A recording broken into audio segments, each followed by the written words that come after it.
Besimtarët musliman festojnë festën e shenjtë të Fitr Bajramit. Këtë vit falja e namazit të Fitr Bajramit në Shkodër u kremtua në xhamitë e qytetit.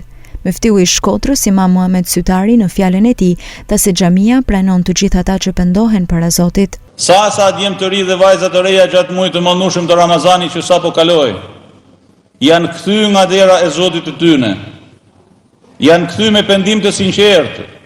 Dhe kur themi pendim do të thotë një vijë ndarëse ndërmjet dy botëve të ndryshme.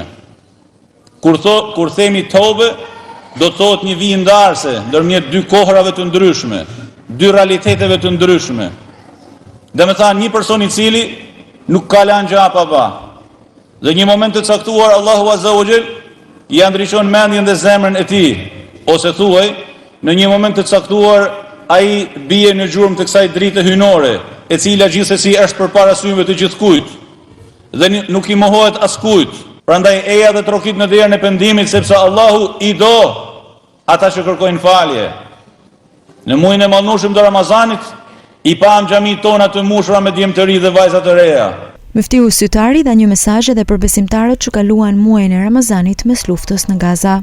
Katilët e horizonteve që historikisht kanë thyer besën, që historikisht janë dëshmuesit të pabesë, ata që prishën armëpushimin dhe u prishën muajin e shenjtë agjëruesve në Gaza, që dogjen për së gjalli me qindra mijëra njerëz, agjërues, që lanë nana pa fëmijë, e lanë fëmijë pa nana dhe baballar, që dogjen dhe vranë dhe përcullun të njomen e të thatën, ata të cilët nuk kanë shenjtëri, përveç atyre krejt njerëzit ishin në rrugë të Zotit.